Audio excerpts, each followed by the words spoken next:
प्रधानमंत्री ने कोविड-19 की बीमारी से बचने के लिए सावधानी रखने पर दिया बल। सीबीएसई द्वारा 10वीं और 12वीं की शेष परीक्षाएं की गई रद्द, परिणाम 15 जुलाई तक किए जाएंगे घोषित। और अंतर्राष्ट्रीय नशा मुक्ति दिवस के अवसर पर आज कर युवाओं को नशों का सेवन न करने व नशों के स्वास्थ्य अथवा जीवन पर दूरगामी प्रभाव के बारे में किया जा रहा है जागरूक। अब समाचार विस्तार से। प्रधानमंत्री नरेंद्र मोदी ने कहा है कि केंद्र सरकार किसानों की भलाई के लिए 3 कानून लेकर आई है। आज वीडियो कॉन्फ्रेंसिंग के जरिए उत्तर प्रदेश में प्रवासी मजदूरों को आत्मनिर्भर भारत अभियान के तहत प्रवासी मजदूरों को रोजगार उपलब्ध करवाने की शुरुआत करते हुए उन्होंने कहा कि अब किसान मंडी के बाहर भी अपनी उपज बेच सकेंगे। जहां बेहतर दाम मिलेगा वहीं पर किसान अपना सामान बेचेगा। दूसरा, अब किसान अगर चाहे तो अब बुआई के समय ही अपनी फसल का दाम तय कर सकता है। इसके अलावा हमारे पशुपालकों के लिए अनेक नए कदम उठाए जा रहे हैं। श्री मोदी ने कहा कि इससे किसानों को फसल के बेहतर दाम मिलेंगे और वे फसल की बुआई के समय ही अपनी उपज का दाम निर्धारित कर सकेंगे। प्रधानमंत्री ने कहा कि सरकार द्वारा पशुपालकों की भलाई के लिए 15,000 करोड़ रुपए की एक विशेष स्कीम शुरू की गई है, जिससे 1 करोड़ किसान डेयरी के कारोबार से जुड़ेंगे और ग्रामीण क्षेत्र में 30 लाख नए रोजगार उपलब्ध होंगे। कोविड-19 से बचने की अपील करते हुए उन्होंने कहा कि जब तक इस बीमारी की कोई दवाई नहीं उपलब्ध होती, तब तक सावधानी से ही बचा जा सकता है। हम सबको पता है, और ये दवाई है 2 गज की दूरी। ये दवाई है मुंह ढकना, फेस कवर या गमछे का इस्तेमाल करना। श्री मोदी ने कहा कि कोरोना से बचने के लिए 2 गज की दूरी बनाए रखना और अपने मुंह को ढकना बहुत आवश्यक है। उच्चतम न्यायालय ने सीबीएसई द्वारा पेश की गई मूल्यांकन स्कीम को मंजूरी दे दी है। न्यायालय को बताया गया कि विद्यार्थियों को बाद में आयोजित की जाने वाली परीक्षा में शामिल होने या पिछली परीक्षा पर आधारित आकलन के विकल्पों में से किसी एक को चुनना होगा। केंद्रीय माध्यमिक शिक्षा बोर्ड सीबीएसई ने उच्चतम न्यायालय को बताया है कि 1 से 15 जुलाई तक निर्धारित 10वीं तथा 12वीं कक्षा की शेष परीक्षाएं कोविड-19 महामारी के कारण रद्द करने का फैसला किया गया है। बोर्ड ने कहा कि ये परीक्षाएं बाद में आयोजित की जाएंगी। उच्चतम न्यायालय देश में कोविड-19 के बढ़ते प्रकोप की वजह से 1 से 15 जुलाई तक होने वाली 12वीं कक्षा की बाकी परीक्षाओं को रद्द करने संबंधी याचिकाओं की सुनवाई कर रहा था। सीबीएसई ने न्यायालय को बताया कि 10वीं और 12वीं की परीक्षा के परिणाम 15 जुलाई तक घोषित कर दिए जाएंगे। आईसीएसई ने अदालत को बताया है कि 10वीं और 12वीं कक्षा के विद्यार्थियों को फिर से परीक्षा का अवसर नहीं दिया जाएगा। परिणाम पिछले मूल्यांकन के आधार पर घोषित किए जाएंगे। केंद्रीय मानव संसाधन विकास मंत्री रमेश पोखरियाल निशंक ने सीबीएसई की परीक्षा स्कीम को मंजूरी देने के लिए उच्चतम न्यायालय का धन्यवाद किया। रेलवे ने 12 अगस्त तक मेल, एक्सप्रेस, यात्री और उपनगरीय सेवा सहित सभी नियमित समय सारणीबद्ध यात्री सेवाएं रद्द करने का फैसला किया है। 1 जुलाई से 12 अगस्त के बीच यात्रा के लिए नियमित समय सारणीबद्ध रेलगाड़ियों के लिए बुक किए गए सभी टिकट रद्द समझे जाएंगे और उनका पूरा रिफंड यात्रियों को किया जाएगा। परंतु वर्तमान में सभी 230 स्पेशल रेलगाड़ियां निर्धारित कार्यक्रम के अनुसार चलती रहेंगी, जिनके लिए 21 मई को या उसके बाद टिकट बुक किए जा रहे हैं। इनमें 12 मई से शुरू हुई स्पेशल राजधानी और 1 जून से शुरू हुई स्पेशल और मेल एक्सप्रेस सेवा जारी रहेगी। इससे पहले रेलवे ने 30 जून तक बुक किए गए सभी टिकट रद्द करने और यात्रियों को उनका रिफंड करने की घोषणा की थी। देश भर में आज नशा मुक्ति दिवस मनाया जा रहा है। इसी सिलसिले में पंजाब, हरियाणा तथा चंडीगढ़ में भी कार्यक्रम आयोजित किए गए। पंजाब सरकार न केवल नशा माफिया के विरुद्ध कार्य कर रही है, बल्कि नशा न करने को लेकर जागरूकता अभियान भी चला रही है। मोहाली के सेक्टर 66 के सरकारी नशा मुक्ति केंद्र में भी इस कार्यक्रम का आयोजन किया गया, जिसमें पंजाब के स्वास्थ्य मंत्री बलबीर सिंह सिद्धू ने शिरकत की और कहा कि पंजाब को नशा मुक्त करवाना हमारा संकल्प है तथा ये हमारी भावी पीढ़ी के लिए जिम्मेदारी भी है। अंतर्राष्ट्रीय नशाखोरी ते गैर कानूनी तस्करी विरोध दिवस जिहड़ा मनाया जा रहा है और समुचे वर्ल्ड लैवल ते भी अज दा दिन है मनाया जाता। पंजाब दे विच भी असीं कीती है और पंजाब ने काफ़ी अच्छा इहदे ते साडे सरकार ने काम कीता है।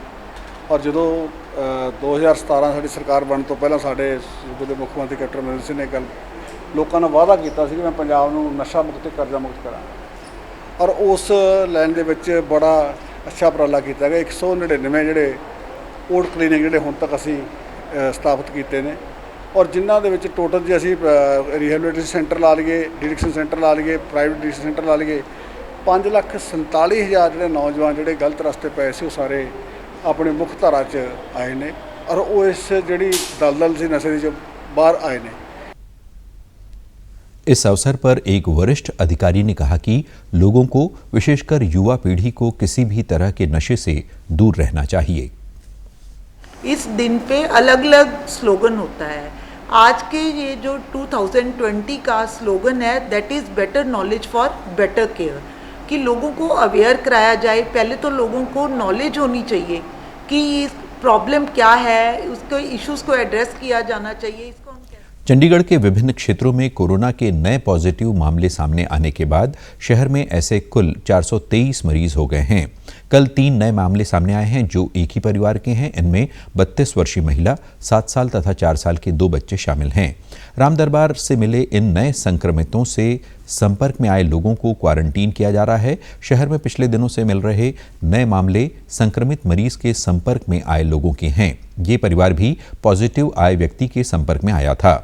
शहर में 6 लोगों की मृत्यु कोरोना के कारण हो चुकी है तथा इस समय 88 एक्टिव मामले हैं। शहर में बड़ी संख्या में लोग इस बीमारी से स्वस्थ हो रहे हैं।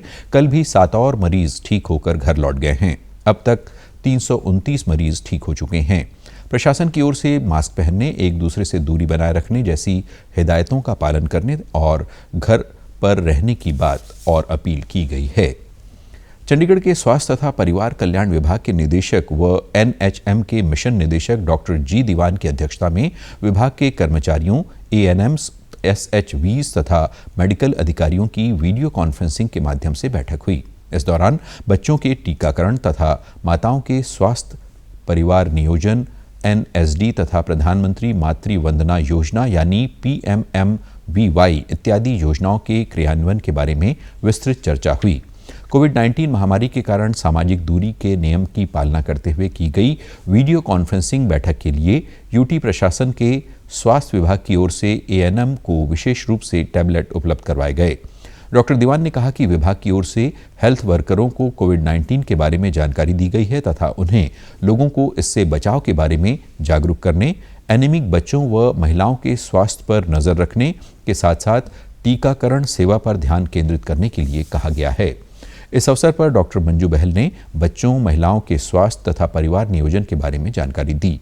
NHM की नोडल अधिकारी संगीता अजय ने भी बैठक में शिरकत की। कोविड-19 के संकट के समय यूटी विभाग की इस पहल से बच्चों तथा महिलाओं के स्वास्थ्य से संबंधित चल रही योजनाओं के क्रियान्वयन को गति मिलेगी।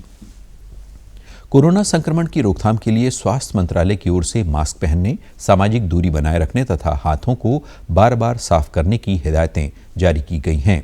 हाथों को साफ रखने के लिए सैनिटाइजर का इस्तेमाल भी बड़े स्तर पर किया जा रहा है, जिससे सैनिटाइजर का महत्व और बढ़ गया है। पंजाब विश्वविद्यालय चंडीगढ़ के केमिस्ट्री विभाग की एक टीम विश्व स्वास्थ्य संगठन की अपनी लैब में हैंड सैनिटाइजर तैयार कर रही है। पेश है DD न्यूज़ चंडीगढ़ से खास report. Punjab university chemistry department के assistant professor mister Rohit Kumar, इनसे हम जानेंगे कि किस तरीके से जो है सैनिटाइज़र को बनाया जाता है। WHO की रिकमेंडेशन है जिसमें कि अल्कोहल बेस्ड सैनिटाइज़र जो है वो वायरस को किल करता है, अच्छी तरह से मारता है। तो तो उसको देखते हुए हमने अपने लैब में और अपने डिपार्टमेंट में स्टूडेंट्स के साथ मिलकर इनिशियली हमने काम शुरू किया, जिसमें हमने अल्कोहल बेस्ड सैनिटाइज़र बनाया, जिसमें 4-5 केमिकल और पड़ते हैं। और ये ज़रूरी है कि अल्कोहल की मात्रा उतनी रहे जिसमें वायरस को किल कर सकें, हम मार सकें वायरस को। अल्कोहल बेस्ड सैनिटाइज़र को कम से कम 60 to 65% यानी 60 से 65% प्रतिशत जो है वो मात्रा होनी चाहिए अल्कोहल की, क्योंकि वही वायरस को उसके पोर्स में जाके उसको किल करता है। लेकिन वायरस अल्कोहल के अलावा उसके अंदर कुछ सरफेक्टेंट बेस्ड मॉलिक्यूल्स जैसे कि हमने ग्लिसरॉल का यूज़ किया वो डलते हैं। उसके साथ साथ डिसइंफेक्टेंट भी कुछ डलता है इसके अंदर, ताकि वो वायरस के अलावा जो बैक्टीरियाज़ हैं और वो जो और माइक्रो ऑर्गेनिजम्स हैं उनको भी मार सके। क्या कुछ जो खास है ध्यान रखना चाहिए ताकि हमको पता लगे कि ये जो है सैनिटाइज़र हमारे वायरस को मार सकता है? जो वायरस है, आप बैक्टीरिया को तो आप कम मात्रा के अल्कोहल में भी मार सकते हैं, लेकिन वायरस को मारने के लिए कम से कम 60 से 65% आपको अल्कोहल चाहिए, क्योंकि वो अल्कोहल की मात्रा के साथ ही वो वायरस के जो पोर्स हैं वो ब्लॉक हो जाते हैं और उसकी वजह से वायरस जो है मर जाता है। अब खबरें फटाफट। देश में कोरोना की बीमारी से पीड़ित मरीजों के ठीक होने की दर हुई 58% से अधिक। और पंजाब में शाहपुर कंडी डैम प्रोजेक्ट को समय पर मुकम्मल करने के लिए युद्ध स्तर पर चल रहा है कार्य। 45% कार्य हुआ पूरा। इसी के साथ चंडीगढ़ से समाचारों का सिलसिला समाप्त होता है। नमस्कार।